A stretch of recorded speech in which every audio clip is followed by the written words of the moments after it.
और साथियों, माननीय चाँद मोहम्मद सर, राष्ट्रीय प्रभारी राष्ट्रीय मुस्लिम मोर्चा नई दिल्ली, मैं उनको निवेदन करता हूँ आप आए और अपनी बात रखें। माननीय चाँद मोहम्मद जी, राष्ट्रीय प्रभारी राष्ट्रीय मुस्लिम मोर्चा नई दिल्ली। बहुत बहुत धन्यवाद। सबसे पहले वामसेफ एवं भारत मुक्ति मोर्चा के विशेष चलो गांव की ओर राज्य स्तरीय प्रबोधन में जिन महत्वपूर्ण बिंदुओं को लेकर आज चर्चा के लिए ये विशाल जनसभा का आयोजन किया गया है, तो इसमें प्रदेश भर से उपस्थित सभी साथियों का मैं तहे दिल से अभिवादन करता हूं और साथ ही आज के कार्यक्रम की अध्यक्षता कर रहे मान्यवर वामन मेश्राम साहब का भी स्वागत करता हूं। साथियों, इस देश के लोकतंत्र को खत्म करने के लिए और वोट के अधिकार को प्रभाव शून्य करने के लिए आधुनिक भारत में शासक जातियों के द्वारा लगातार इलेक्ट्रॉनिक वोटिंग मशीन का पिछले 2 दशक से ज्यादा का समय हो गया इस्तेमाल करके वो हमारे संविधान में जो अधिकार है उसको समाप्त करने की लगातार कोशिश की जा रही है। तो साथियों, इस देश में वोट का जो अधिकार है उसका सीधा संबंध इस देश में शासक बनने से है, हुक्मरान बनने से है। तो हुक्मरान बनने से जुड़ा हुआ मामला वोट का अधिकार है। इस वोट के अधिकार को हमेशा से डाका डालने के लिए, प्रभावहीन करने के लिए इस देश में वास्तविक नेतृत्व और वास्तविक संगठन निर्माण ना हो, जिससे इस देश में वाकई में लोकतंत्र स्थापित हो, वाकई में संविधान स्थापित हो। इसके लिए मनुवादी पार्टियां और मनुवादी नेतृत्व लगातार काम करते रहे।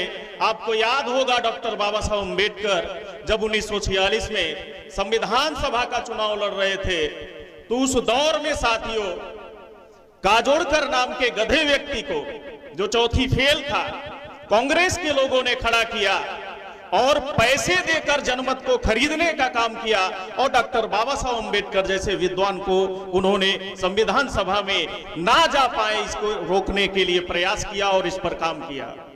तो आज से लोकतंत्र की जड़ों को कमजोर करने के लिए और लोकतंत्र में जो वोट का अधिकार है उसे प्रभाव शून्य करने के लिए साथियों लंबे समय से काम किया जा रहा है। ये आज एक नया प्रयास नहीं है। आज साथियों इलेक्ट्रॉनिक वोटिंग मशीन ने इस देश में क्षेत्रीय और नेशनल स्तर की पार्टियों और उनके नेतृत्व को ही समाप्त करने का, प्रभावहीन करने का काम नहीं किया, बल्कि देश के डेमोक्रेसी के अंदर से प्रेशर ग्रुप को भी खत्म करने का काम किया। क्योंकि लोकतंत्र को चलाने के लिए, लोकतंत्र को सही दिशा में ले जाने के लिए साथियों डेमोक्रेसी में प्रेशर ग्रुप का होना, दबाव समूह का होना जरूरी होता है।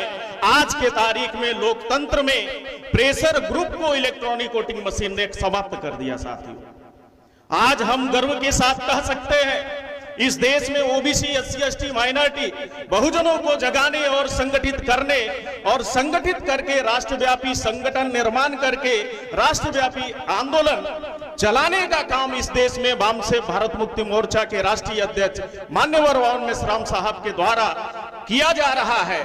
और वाकई में मैंने देखा आज इस देश में जो काम पॉलिटिकल पार्टियों को इकट्ठा होकर देश के डेमोक्रेसी को बचाने के लिए, देश के कॉन्स्टिट्यूशन को बचाने के लिए प्रेशर ग्रुप का रोल अदा करना चाहिए था, दबाव समूह का रोल अदा करना चाहिए था भारत के लोकतंत्र में, आज वो पूरी तरह से फेल हो गए हैं। लेकिन हमें गर्व है वामसेफ भारत मुक्ति मोर्चा के राष्ट्रीय अध्यक्ष और उनके द्वारा खड़ा किया गया ये राष्ट्रव्यापी आंदोलन इस देश में डेमोक्रेसी के अंदर आज प्रेशर ग्रुप का काम कर रहा है। साथियों आज दबाव समूह का काम कर रहा है।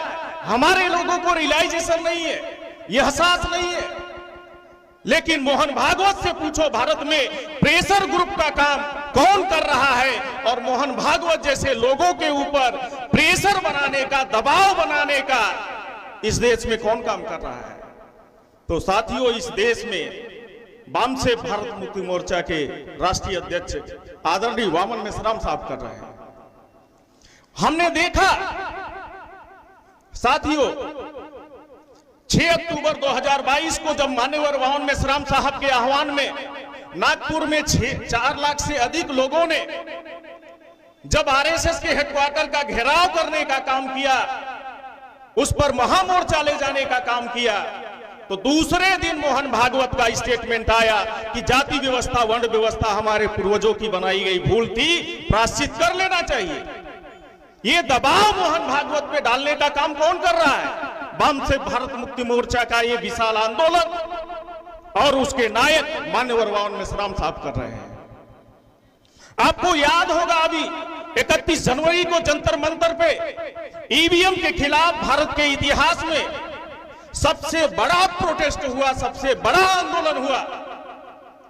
उस आंदोलन का इतना गहरा प्रभाव हुआ और माननीय राष्ट्रीय अध्यक्ष जी ने जब उस मंच से ऐलान किया कि 15 लाख बूथों पे 9 सामाजिक समूहों के लोगों को खड़ा करना है, कम से कम 15 लोगों को खड़ा करना है, उसके 10 दिन बाद मोहन भागवत ने कहा हर बूथ पे संघ के 15 कार्यकर्ता रखना होगा।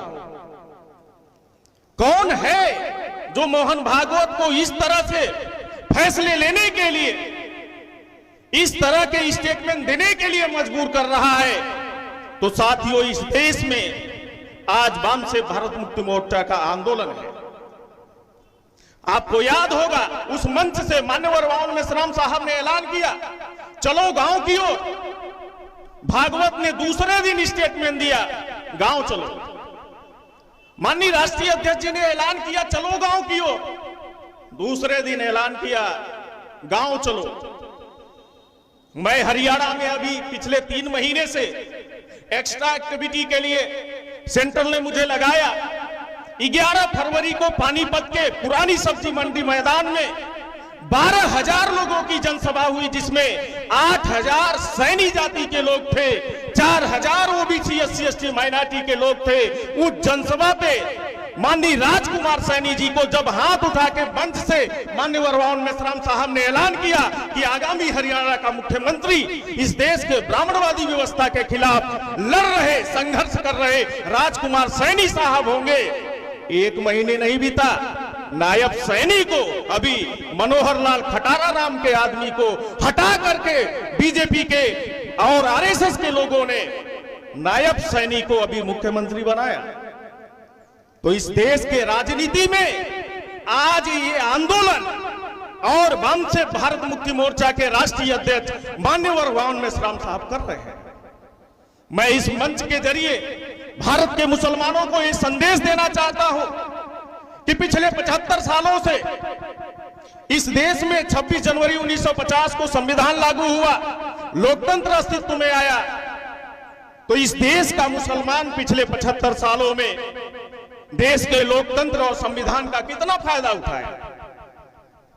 चलो हम ये मान लेते हैं कि देश के मुसलमानों को लोकतंत्र और संविधान की अभी जानकारी नहीं है। लोकतंत्र और संविधान में जो उन्हें अधिकार दिए, उन अधिकारों और कर्तव्यों के बारे में जानकारी नहीं है। लेकिन जिन सियासी जमातों, जिन सियासी पार्टियों की जड़ों में वो खाद पानी डाल रहे हैं, उन्होंने 75 सालों में भारत के मुसलमानों को कितना लोकतंत्र और संविधान का फायदा पहुंचाया? 0। हाँ, उन्होंने इतना फायदा पहुंचाया। ये सोकल तथा कथित सेकुलर पार्टियों को भारत के मुसलमानों ने हाँ इतना फायदा पहुंचाया। गुलाम भारत में उनकी 33% नौकरियों में भागीदारी थी, 1.5% पे पहुंचाया। हाँ, इतना फायदा पहुंचाया। देश के जेलों में भारत के मुसलमान नहीं थे, लेकिन आज इंडिया टुडे नाम की मैगजीन के कवर पेज पे खबर छपके आती है, देश में कम जेल में ज्यादा। इतना फायदा पहुंचाया कांग्रेस और सो कॉल्ड सेकुलर पार्टियों ने भारत के मुसलमानों को। लेकिन आज सरकारी मौलाना लगे हुए, इस मंच के जरिए मैं बोल रहा हूं, इस मुबारक महीने रमजान के महीने में ये बात बोल रहा हूं, इस देश में सरकारी मौलानाओं की जमात भारत के मुसलमानों को सबसे ज्यादा जालिम ताकतों के साथ, मनवादी ताकतों के साथ मिलकर वो नुकसान पहुंचाने का काम कर रही है, जितना आरएसएस और बीजेपी के लोगों ने नुकसान नहीं पहुंचाया, उन्होंने पहुंचाया। कर्नाटक में कांग्रेस आए सत्ता में, अभी कर्नाटक में जो सत्ता परिवर्तन हुआ, इस देश में नाम मात्र के इकाई की संख्या में सरकारी मौलानाओं की जमात है। उन सरकारी मौलानाओं ने पूरी ताकत लगाई कि कांग्रेस आए, कांग्रेस आए। कांग्रेस तो आ गई, एक सिंगल एमएलए कर्नाटक में मुसलमानों का नहीं है। सरकारी मौलानाओं ने ताकत लगाई, चलो सिंगल मुसलमान एमएलए नहीं है कर्नाटक में, लेकिन मुसलमानों के जान और माल की हिफाजत करनी चाहिए थी। लेकिन उसी कर्नाटक की कांग्रेस गवर्नमेंट ने बेल्लारी जिले से अभी 17 बेगुनाह मुसलमानों को उठा लिया। सरकारी मौलाना कहां है?